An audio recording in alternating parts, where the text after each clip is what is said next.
करने की विधि। इस व्रत में उपवास या फलाहार आदि का कोई विशेष नियम नहीं है।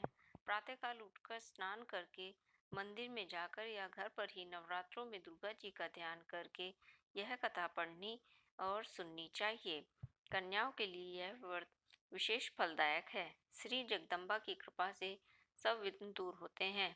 कथा के अंत में बारंबार दुर्गा माता तेरी सदा ही जय का उच्चारण करें। कथा प्रारंभ। बृहस्पति जी बोले, हे ब्रह्मा जी, आप अत्यंत बुद्धिमान, सर्वशास्त्र और चारों वेदों को जानने वालों में श्रेष्ठ हो। हे प्रभु, कृपा करके मेरा वचन सुनो। चैत आश्विनी मास और आषाढ़ मास के शुक्ल पक्ष में नवरात्र का व्रत उत्सव क्यों किया जाता है? हे भगवान, इस व्रत के फल का क्या नियम है, किस प्रकार करना उचित है और पहले इस व्रत को किसने किया, सो विस्तार से कहो। बृहस्पति जी का ऐसा प्रश्न सुनकर ब्रह्मा जी कहने लगे, हे बृहस्पति, प्राणियों का हित करने की इच्छा से तुमने बहुत ही अच्छा प्रश्न किया है। जो मनुष्य मनोरथ पूर्ण करने वाली दुर्गा महादेवी, सूर्य और नारायण का ध्यान करते हैं, वे मनुष्य धन्य हैं। यह नवरात्र व्रत संपूर्ण कामनाओं को पूर्ण करने वाला है। इसके करने से पुत्र चाहने वाले को पुत्र, धन चाहने वाले को धन और विद्या चाहने वाले को विद्या और सुख चाहने वाले को सुख मिल सकता है। इस व्रत को करने से रोगी मनुष्य का रोग दूर हो जाता है और कारागार में पड़ा हुआ मनुष्य बंधन से छूट जाता है। मनुष्य की तमाम आपत्तियां दूर हो जाती हैं और उसके घर में संपूर्ण संपत्तियां आकर उपस्थित हो जाती हैं। वंध्या और काकवंध्या के इस व्रत के करने से पुत्र हो जाता है। समस्त पापों को दूर करने वाले इस व्रत के करने से ऐसा कौन सा मनोरथ है जो सिद्ध नहीं हो सकता? जो मनुष्य इस अलभ्य मनुष्य देह को पाकर भी नवरात्र का व्रत नहीं करता है, वह माता पिता की सेवा से विमुख होकर पाप का भागी होता है और अनेक दुखों को भोगता है। उसके शरीर में अनेकों व्याधियां उत्पन्न हो जाती हैं। वह संतान का सुख भी नहीं पाता। इस प्रकार वह मूर्ख अनेक दुख भोगता है। इस व्रत को न करने वाला मूर्ख मनुष्य धन और धान्य से रहित हो भूख और प्यास के मारे पृथ्वी पर घूमता है और गूंगा हो जाता है। जो सुहागिन स्त्री भूल से इस व्रत को नहीं करती, वह पति से विहीन होकर नाना प्रकार के दुखों को भोगती है। यदि व्रत करने वाला मनुष्य सारे दिन का उपवास न कर सके तो एक समय भोजन करे और उस दिन बांधों सहित नवरात्र व्रत की कथा का श्रवण करें। हे बृहस्पति, जिसने पहले इस महाव्रत को किया है, उसका पवित्र इतिहास मैं तुमको सुनाता हूँ। तुम सावधान होकर सुनो। इस प्रकार ब्रह्मा जी के वचन सुनकर बृहस्पति जी बोले, हे ब्रह्मा जी, मनुष्यों का कल्याण करने वाले इस व्रत के इतिहास को मेरे लिए कहो, मैं सावधान होकर सुन रहा हूँ। आपकी शरण में आए मुझ पर कृपा करो। ब्रह्मा जी बोले, पीठत नाम के मनोहर नगर में एक अनाथ नाम का ब्राह्मण रहता था। वह भगवती दुर्गा का भक्त था। उसके संपूर्ण सद्गुणों से युक्त, मानो ब्रह्मा की सबसे पहली रचना हो, ऐसी यथार्थ नाम वाली सुमति नाम की एक अत्यंत सुंदर कन्या पैदा हुई।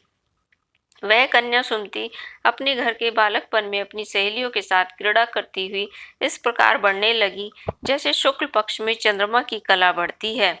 उसका पिता प्रतिदिन दुर्गा जी की पूजा और होम किया करता था। उस समय वह भी नियम से वहां उपस्थित होती थी।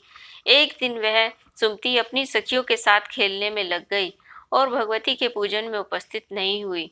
उसके पिता को पुत्री की ऐसी असावधानी देखकर क्रोध आया और पुत्री से कहने लगे, हे पुत्री, आज प्रभात में तुमने भगवती का पूजन नहीं किया। इस कारण मैं किसी कुष्ठी और दरिद्र मनुष्य के साथ तुम्हारा विवाह करूंगा। इस प्रकार कुपित विचार पिता के वचन सुनकर सुमति को बड़ा दुख हुआ और अपने पिता से कहने लगी कि हे पिताश्री, मैं आपकी कन्या हूँ। मैं सब तरह से आपके अधीन हूँ। जैसी इच्छा हो आप वैसा करो। रोगी, कुष्ठी अथवा और किसी के साथ जैसी तुम्हारी इच्छा हो मेरा विवाह कर सकते हो। वही जो मेरे भाग्य में लिखा है, मेरा इस पर पूर्ण विश्वास है। मनुष्य न जाने कितने मनोरथों का चिंतन करता है, पर होता वही है जो भाग्य में विधाता ने लिखा है। जो जैसा करता है उसको फल भी कर्म के अनुसार ही मिलता है, क्योंकि कर्म करना मनुष्य के अधीन है और फल देव के अधीन है।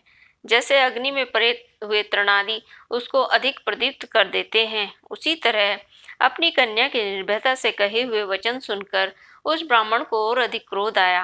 तब उसने अपनी कन्या का विवाह एक कुष्ठी से कर दिया और अत्यंत क्रुद्ध होकर पुत्री से कहने लगे, जाओ जाओ जल्दी जाओ, अपने कर्म का फल भोगो, देखे केवल भाग्य के भरोसे रहकर क्या करती हो। इस प्रकार से कहे हुए पिता के कटु वचनों को सुनकर सुमति अपने मन में विचार करने लगी, यह मेरा बड़ा दुर्भाग्य है जिससे मुझे ऐसा पति मिला। इस तरह अपने दुख का विचार करती हुई वह सुमति अपने पति के साथ वन को चली गई और भयावनी कुशायुक्त उस स्थान पर उन्होंने वह रात बड़े कष्ट से व्यतीत की। उस गरीब बालिका की ऐसी दशा देखकर भगवती पूर्व पुण्य के प्रभाव से प्रकट होकर सुमति से कहने लगी कि हे दीन ब्राह्मणी, मैं तुम पर प्रसन्न हूँ, तुम जो चाहे वरदान मांग सकती हो, मैं प्रसन्न होने पर मनवांछित फल देने वाली हूँ। इस प्रकार भगवती दुर्गा का वचन सुनकर ब्राह्मणी कहने लगी कि आप कौन हैं जो मुझ पर प्रसन्न हुई हो, यह सब मेरे लिए कहो और अपनी कृपा दृष्टि से मुझ दीनदासी को कृतार्थ करो। ऐसा ब्राह्मणी का वचन सुनकर देवी कहने लगी कि मैं ही आदि शक्ति हूँ, मैं ही ब्रह्मा हूँ, विद्या हूँ, सरस्वती हूँ।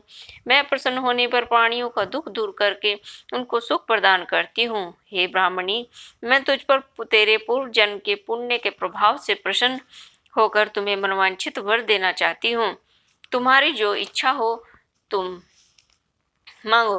तुम पूर्व जन्म में निषाद भील की स्त्री थी और अति पतिव्रता थी। एक दिन तुम्हारे पति निषाद ने चोरी की। चोरी करने के कारण तुम दोनों को सिपाहियों ने पकड़ लिया और ले जाकर जेल खाने में कैद कर दिया। उन लोगों ने तेरे और तेरे पति को भोजन भी नहीं दिया। इस प्रकार नवरात्र के दिनों में न तुमने कुछ खाया और न ही जल पिया। इस प्रकार 9 दिन तक नवरात्र का व्रत हो गया। हे ब्राह्मणी, उन दिनों जो व्रत हुआ उस व्रत के प्रभाव से प्रसन्न होकर तुम्हें मनवांछित वर दे रही हूँ। तुम्हारी जो इच्छा हो सो मांगो। इस प्रकार दुर्गा जी के कहे हुए वचन सुनकर ब्राह्मणी बोली, अगर आप मुझ पर प्रसन्न है तो हे दुर्गे माँ, मैं आपको प्रणाम करती हूँ, कृपा करके मेरे पति के कोढ़ को दूर करो। देवी कहने लगी, उन दिनों जो तुमने व्रत किया उस व्रत के एक दिन का पुण्य अपने पति का कोढ़ दूर करने के लिए अर्पण करो। मेरे प्रभाव से तेरा पति कोढ़ से रहित और सोने के समान शरीर वाला हो जाएगा। ब्रह्मा जी बोले, इस प्रकार देवी का वचन सुनकर वह ब्राह्मणी बहुत प्रसन्न हुई और पति को निरोग करने की इच्छा से ठीक है ऐसे बोली। तब तक उसके पति का शरीर भगवती दुर्गा की कृपा से कुष्ठहीन होकर अति कांति युक्त हो गया, जिसकी कांति के सामने चंद्रमा की कांति भी क्षीण हो जाती है। वह ब्राह्मणी पति की मनोहर देह को देखकर देवी को अति पराक्रम वाली समझकर स्तुति करने लगी। हे दुर्गे, आप दुर्गति को दूर करने वाली, समस्त जगत का संताप हरने वाली, समस्त दुखों को हरने वाली, रोगी मनुष्य को निरोग करने वाली, प्रसन्न होने पर मनवांछित वस्तु को देने वाली हो और दुष्ट मनुष्य का नाश करने वाली हो। तुम ही सारे जगत की माता और पिता हो। हे अम्बे, मुझ अपराध रहित अबला को मेरे पिता ने कुष्ठ रोगी के साथ विवाह कर मुझे घर से निकाल दिया। उसकी निकाली हुई पृथ्वी पर घूमने लगी। आपने ही मेरा इस आपत्ति रूपी समुद्र से उद्धार किया है। हे देवी, मैं आपको बारंबार प्रणाम करती हूँ, मुझ दिन की रक्षा करो। उसकी की हुई स्तुति सुनकर देवी को बहुत संतोष हुआ और ब्राह्मणी से कहने लगी, हे ब्राह्मणी, तेरे उदालय नाम का अति बुद्धिमान, धनवान, कीर्तिवान, जितेंद्रिय पुत्र शीघ्र ही होगा। ऐसा कहकर वह देवी और उस ब्राह्मणी से फिर कहने लगी, हे ब्राह्मणी, और जो कुछ तेरी इच्छा हो मनोवांछित वस्तु मांग सकती हो। ऐसा भगवती दुर्गा का वचन सुनकर सुमति बोली कि हे भगवती दुर्गे, अगर आप मुझ पर प्रसन्न हैं तो कृपा कर मुझे नवरात्र विधि बताइए। हे दयावती, जिस विधि के करने से आप प्रसन्न होती हैं उस नवरात्र विधि को आप मुझे विस्तार से वर्णन करिए। इस प्रकार ब्राह्मणी के वचन सुनकर दुर्गा जी कहने लगी कि हे ब्राह्मणी, मैं तुम्हारे लिए संपूर्ण पापों को दूर करने वाले नवरात्र विधि की विधि बतलाती हूँ, जिसको सुनने से तमाम पापों से छूटकर मोक्ष की प्राप्ति होती है। आश्विन माह के शुक्ल पक्ष की प्रतिपदा से लेकर 9 दिन तक विधि पूर्वक व्रत करें। यदि दिन भर का व्रत न कर सके तो एक समय भोजन करें। पढ़े लिखे ब्राह्मणों से पूछकर घट स्थापना करें और वाटिका बनाकर उसको प्रतिदिन जल से सींचें। महाकाली, महालक्ष्मी, महासरस्वती इनकी मूर्तियां बनाकर नित्य विधि सहित पूजा करें और पुष्पों से विधि पूर्वक अर्घ्य दें। बिजोरा के फूल से अर्घ्य देने से रूप की प्राप्ति होती है। जायफल से कीर्ति, दाग से कार्य की सिद्धि होती है। आंवले से सुख और केले से भूषण की प्राप्ति होती है। इस प्रकार फलों से अर्घ्य देकर यथाविधि हवन करें। खांड, घी, गेहूं, शहद, जौ, तिल, बिल, नारियल, दाग, कदम इनसे हवन करें और गेहूं से होम करने से लक्ष्मी की प्राप्ति होती है। खीर व चंबा के पुष्पों से धन और पत्तों से तेज और सुख की प्राप्ति होती है। आंवले से कीर्ति और केले से पुत्र की प्राप्ति होती है। कमल से राज सम्मान और दाखों से सुख संपत्ति की प्राप्ति होती है। खांड, घी, नारियल, शहद, जौ, तिल इनसे तथा फलों से होम करने से मनवांछित वस्तु की प्राप्ति होती है। व्रत करने वाला मनुष्य इस विधान से होम कर आचार्य को अत्यंत नम्रता के साथ प्रणाम करे और यज्ञ की सिद्धि के लिए उसे दक्षिणा दे।